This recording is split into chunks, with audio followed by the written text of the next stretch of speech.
வணக்கம். ஜெர்மனின்னு சொன்ன உடனே நம்ம எல்லாருக்கும் மனசுல வர்றது என்ன? நல்ல தரமான கார்கள், பெரிய பெரிய மெஷின்கள், ஒரு கட்டுக்கோப்பான பொருளாதாரம். ஐரோப்பாவோட சக்தி வாய்ந்த இன்ஜின்னு கூட அதுக்கு ஒரு பேர் உண்டு. ஆனா அந்த இன்ஜின் இப்போ கொஞ்சம் சத்தம் போடுது, தடுமாறுதுன்னு சொன்னா நம்புவீங்களா? ஆமா, சமீபத்துல வர செய்திகளை பார்த்தா ஜெர்மனி ஒரு பெரிய பொருளாதார சிக்கல்ல இருக்கிறது நல்லாவே தெரியுது. இன்னைக்கு நம்ம இத பத்தி தான் கொஞ்சம் ஆழமா அலச போறோம். ஜெர்மனியோட உண்மையான நிலைமை என்ன? இது ரொம்ப முக்கியமான ஒரு விஷயம். ஜெர்மனியோட சென்ட்ரல் பேங்க் இருக்கு இல்லையா, பண்டிஸ் பேங்க்னு சொல்லுவாங்க. அவங்க சமீபத்துல ஒரு அறிக்கை விட்டுருக்காங்க. அதுல சொல்ற விஷயம் கொஞ்சம் அதிர்ச்சியா தான் இருக்கு. அதாவது ஜெர்மனியோட பொருளாதாரம் பல வருஷமா ஒரே இடத்துல தேங்கி நிக்குதாம். தேங்கி நிக்குதா? ஆமா, இதுல இருந்து மீண்டு பழைய நிலைமைக்கு வர்றதுக்கு 2026 கடைசி கூட ஆகலான்னு சொல்றாங்க. அதுவும் எல்லாம் சரியா நடந்தா மட்டும்தான். ஒரு நிமிஷம் இல்லைங்க, 2026? அப்ப கிட்டத்தட்ட 4 வருஷம் வளர்ச்சி இல்லாம போயிடுச்சுன்னு சொல்றீங்களா? ஐரோப்பாவோட மிகப்பெரிய பொருளாதாரத்துக்கே இந்த நிலைமையா?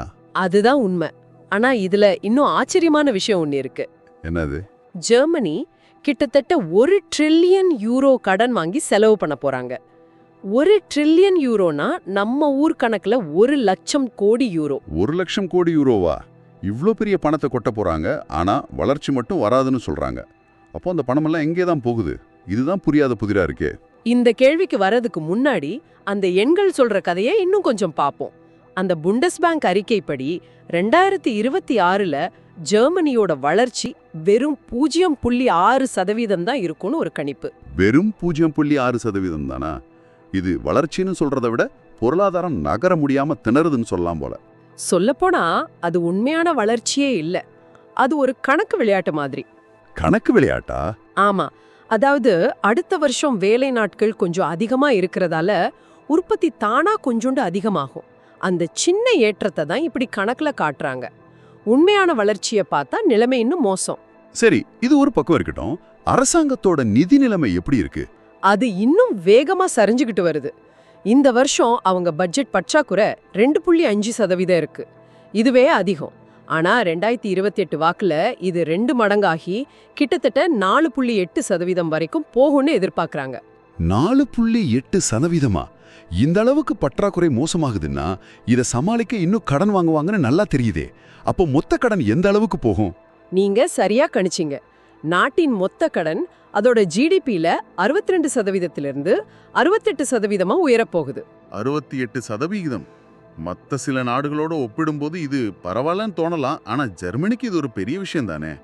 பெரிய விஷயம் மட்டும் இல்ல, இது ஒரு பெரிய அரசியல் மற்றும் உளவியல் அதிர்ச்சி. உளவியல் அதிர்ச்சியா? ஏன் அப்படி சொல்றீங்க?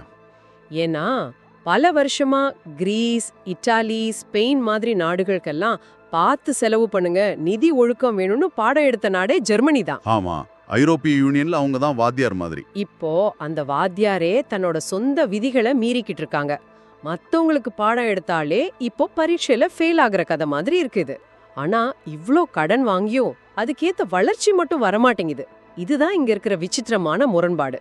சரி, அப்ப நம்ம ஆரம்பத்துல கேட்ட கேள்விக்கே வருவோம். அந்த 1,00,000 கோடி யூரோ கடன் எங்க தான் போகுது? வளர்ச்சிக்கு உதவலன்னா வேற எதுக்கு செலவு பண்றாங்க? இதுதான் முக்கியமான புள்ளி. வாங்க போற அந்த 1,00,000 கோடி யூரோ கடன்ல ஒரு பெரிய பங்கு, அதாவது கிட்டத்தட்ட கால்வாசி பணம், நாட்டின் உற்பத்தி திறனை அதிகப்படுத்துற முதலீடுகளுக்கு போகல. அப்போ அது பெரும்பாலும் பாதுகாப்பு துறைக்கு தான் போகுது. அதிபர் ஃப்ரெட்ரிக் மெர்ஸ் தலைமையிலான அரசாங்கம் ஜெர்மன் பொருளாதாரத்தை இராணுவமயமாக்குற திட்டங்களுக்கு முன்னுரிமை கொடுக்குது. என்ன சொல்றீங்க? பொருளாதாரத்தை சரி பண்ண வேண்டிய பணத்தை எடுத்து ராணுவத்துக்கு செலவு பண்றாங்களா? ஒரு பக்கம் பொருளாதாரம் விழுந்துட்டு இருக்கு, ஆனா இவங்க கவனம் வேற எங்கேயோ இருக்கிற மாதிரி தெரியுதே. அதுதான் பல பொருளாதார நிபுணர்களோட கவலையாவும் இருக்கு. இன்னொரு பக்கம் பார்த்தா ஜெர்மனியோட முதுகெலும்பா இருக்கிற உற்பத்தி துறை ஏற்கனவே ரொம்ப தடுமாறிட்டு இருக்கு. அது அப்படி? எரிசக்தி விலை உக்ரைன் போர் காரணமா ரொம்ப அதிகமாயிடுச்சு. உலக அளவுல போட்டி குறிப்பா சீனால இருந்து ரொம்ப ஜாஸ்தி ஆயிடுச்சு. இது பத்தாதுன்னு ஐரோப்பிய யூனியனுக்குள்ளேயே அவங்க பொருட்களுக்கான தேவை குறைஞ்சிருச்சு. ஜெர்மனினாலே நமக்கு ஞாபகம் வர்றது அவங்களோட மேனுஃபேக்சரிங் தான். மேட் இன் ஜெர்மனிங்கிறது ஒரு தரம். அந்த துறையே தடுமாறுதுன்னா பிரச்சனை ரொம்ப ஆழமா இருக்குன்னு அர்த்தம். ரொம்ப ஆழமான பிரச்சனை தான். இதுக்கு ஒரு சின்ன உதாரணம் சொல்றேன். ஜெர்மனியோட புகழ்பெற்ற ஃபோக்ஸ்வேகன் கம்பெனி இருக்கு இல்லையா, ஆமா தெரியும். அவங்களே ஜெர்மனில இருக்கிற தன்னோட தொழிற்சாலைகளை மூடலாமான்னு யோசிச்சுட்டு இருக்கிறதா ஒரு தகவல் சொல்லுது. ஃபோக்ஸ்வேகனா அது ஜெர்மனியோட அடையாளம் மாதிரி அவங்களே ஜெர்மனியை விட்டு போறத பத்தி யோசிக்கிறாங்கன்னா நிலைமையை நாம நினைக்கிறத விட ரொம்ப மோசம். இது ரொம்ப தெளிவான அறிகுறி. ஜெர்மனியோட பாரம்பரிய தொழில்துறை மாதிரி மெதுவா தன்னோட போட்டித்தன்மையை இழந்துட்டு வருதுன்னு இது காட்டுது. புண்டஸ்பேங்க் கூட இத மறைக்காம வெளிப்படையா சொல்லியிருக்கிறாங்க. 2022ஆம் வருஷத்தோட இறுதியிலேந்து ஜெர்மனி ஒரு மந்த நிலையில தான் இருக்குன்னு அவங்க அறிக்கை ஒத்துக்கொள்ளுது. அப்போ இது வெறும் பண பிரச்சனை இல்ல, பணத்தை கொட்டினா சரியாயிடும்னு சொல்ல முடியாது. இது கடியில வேற ஏவோ பெரிய பிரச்சனைகள் இருக்கு. நிச்சயமா. சர்வதேச நாணய நிதியம் அதாவது IMFும் இதே தான் சொல்றாங்க. நீங்க கடன் வாங்கி செலவு பண்றது கொஞ்ச காலத்துக்கு ஒரு தற்காலிக ஊக்கத்தை கொடுக்கலாம், ஆனா அது நிரந்தர தீர்வு இல்ல. அதேதான், அது ஜெர்மனியோட அடிப்படை கட்டமைப்பு பிரச்சனைகளை சரி செய்யாதுன்னு அவங்க ரொம்ப தெளிவா சொல்லிட்டாங்க. இந்த கட்டமைப்பு பிரச்சனை அடிக்கடி சொல்றாங்களே, அப்படின்னா என்ன? கொஞ்சம் எளிமையா சொல்லுங்களேன். சொல்றேன். இது ஒன்னும் பெரிய ராக்கெட் விஞ்ஞானம் இல்ல. ஒரு வண்டி இருக்குன்னு வச்சுப்போம். அதுல பெட்ரோல் தீர்ந்து போச்சுன்னா பெட்ரோல் போட்டா ஓடிடும், அது பண பிரச்சனை. ஆனா வண்டியோட இன்ஜினே ரொம்ப பழையதாகி துருப்புடிச்சு வேலை செய்யாம நின்னுடுச்சுன்னா நீங்க எவ்ளோ பெட்ரோல் போட்டாலும் வண்டி ஓடாது. இன்ஜினை தான் சரி பண்ணணும். அதுதான் கட்டமைப்பு பிரச்சனை. ஓஹோ, இப்ப புரியுது. ஜெர்மனியோட பொருளாதாரம் அந்த மாதிரி ஒரு நிலையில தான் இருக்கு. அப்போ அந்த இன்ஜின்ல என்னென்ன கோளாறு இருக்கு? பல கோளாறுகள். உதாரணத்துக்கு அவங்களுடைய உற்பத்தி துறை இன்னும் பழைய தொழில்நுட்பத்துல ஓடிட்டு இருக்கு. அத நவீனமயமாக்கணும். சீனால இருந்து வர கடுமையான போட்டியை சமாளிக்கிற மாதிரி புது வழிகளை கண்டுபிடிக்கணும். வெறுமனே பணத்தை மட்டும் வாரி இறைக்கிறது துருப்பிடிச்சு இன்ஜினுக்கு பெயிண்ட் அடிக்கிற மாதிரி தான். சரியா சொன்னீங்க.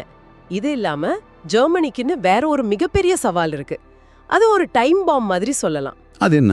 அவங்களோட மக்கள் தொகை மத்த G7 நாடுகளோட ஒப்பிடும்போது ஜெர்மனில வேலை செய்யற வயசுல இருக்கிறவங்களோட எண்ணிக்கை ரொம்ப வேகமா சுருங்க போகுது. இதனால என்ன ஆகும்? யோசிச்சு பாருங்க. வேலை செய்யற ஆளுங்க கம்மியாகிட்டே போவாங்க, ஆனா ரிட்டையர் ஆகி பென்ஷன் வாங்குறவங்க அதிகமாகிட்டே போவாங்க. ஒரு குடும்பத்துல ஒருத்தர் சம்பாரிச்சு 10 பேர் சாப்பிடுற மாதிரி தானே இந்த நிலைமை. உற்பத்தி வளர்ச்சி பலவீனமாகும், ஆனா சமூக நல திட்டங்களுக்கான செலவுகள் மட்டும் ராக்கெட் வேகத்துல அதிகமாகிட்டே போகும். கேட்கவே கவலையா இருக்கு. இது ஒரு வலுவான பொருளாதார மீட்சிக்கான பாதை மாதிரி தெரியலையே. இது ஒரு பெரிய பேரழிவுக்கான பாதை மாதிரி தான் தெரியுது. அதனாலதான் IMF ஒரு முக்கியமான அறிவுரை சொல்லியிருக்காங்க. என்னது? ரொம்ப எளிமையானதுதான்.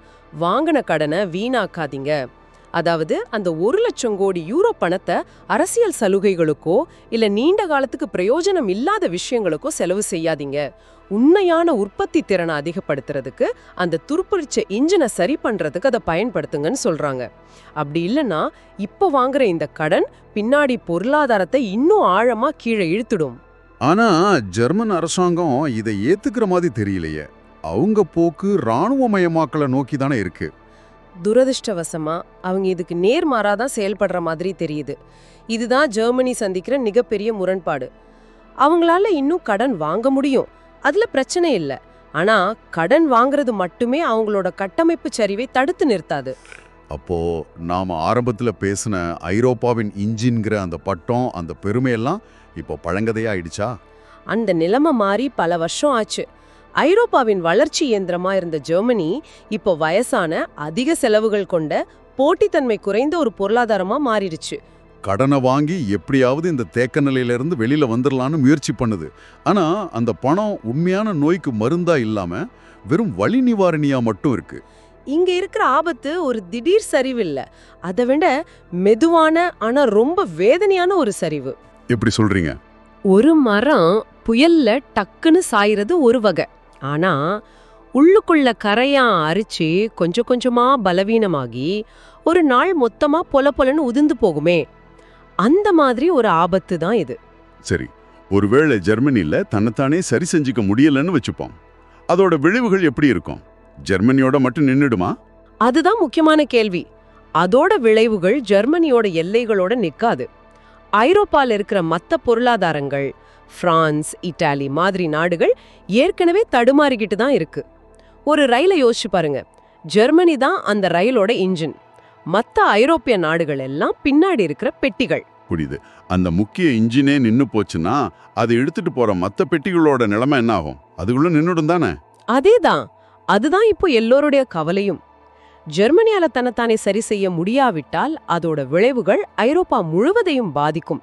அது உலக பொருளாதாரத்திலையும் பெரிய தாக்கத்தை ஏற்படுத்தும். அப்போ இது ஜெர்மனியை பற்றிய விஷயம் மட்டுமல்ல, முழு ஐரோப்பாவின் எதிர்காலத்தை பற்றிய விஷயம். நிச்சயமா. ஐரோப்பாவின் இன்ஜின் செயலிழந்தால் அது மற்ற உலக நாடுகளை எப்படி பாதிக்கும்? இதுதான் நாம எல்லாரும் யோசிக்க வேண்டிய ஒரு முக்கியமான கேள்வி.